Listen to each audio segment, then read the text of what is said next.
ng ating building kasi mayroon namang space. Tapos pag nasa paligid lang ng building, makikita namin.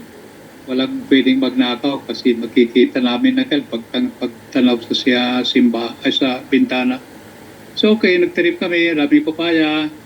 Noong magbunga na, di naabangan na namin, dandahan, monte. Hanggang sa pagkatapos ng ilang buwan, for the first time, nag-ani na kami ng hinog na papaya. Noong binuksan namin sa dining room, nagulat kami kasi yung papaya ay matabang.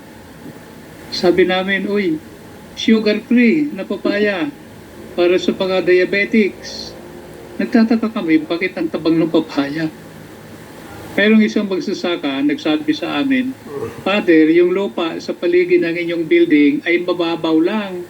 Yung ilalim niyan ay asbestos. Kaya pala yung mga ugat ng papaya ay parang lumulutang lang. Kasi mababaw. Pag mababaw pala yung lupa, ang kalalabasan ng papaya ay sugar-free, matabang. Meron akong lesson na nakuha rito. Number 1, bago umusbong ang isang tanim, kailangan ng seeds, kailangan ng binhi. Yung binhi na tinutukoy ni Lord sa Gospel ay yung kanyang salita. Yung salita. So meron ba akong tinatagong salita na maaaring lumago? Kasi kung wala namang seeds, ano yung tutubo? Ano yung lalago? Ano yung mamumunga? Importante pala yung seeds. Kaya sa mga ilang linggo na, ginagawa ko pag nag-iisa ako, nagme-memorize ako ng mga Bible verses. Kasi yan ang seeds eh. Yun ang palalaguin ko. Very important yung seeds, the Word of God. So, mga ilan-ilan na rin na memorize ko. Halimbawa, weep with those who weep, rejoice with those who rejoice. Whatever you do to the least of my brothers, you do it to me. I rejoice when I suffer for you. I complete in my own flesh what is lacking in the sufferings of Christ. Dahan-dahan kong memorize kasi sabi ko, ito yung seeds. Kailangan mayroon akong seeds para yung soil na ako ngayon ang magpapalago.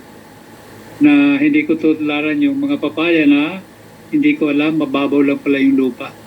Yung slowly, yung dahan-dahan, gusto kong palalimin yung salita ni Lord para pag may mga reaction akong ginagawa, makikita ko agad kung ito ba ay ayon sa seeds, ito ba ay baka damo itong tumutubo sa akin o yung seeds na nakatanim sa buhay ko. So maganda rin mag-memorize ng mga verses. I may be able to speak the languages of men and even of angels, but if I have not love, it does me no good. Sabi ko, maganda pala ito . So kuminsan, instead of praying the rosary, dala-dala ko yung mga Bible quotation. Very useful.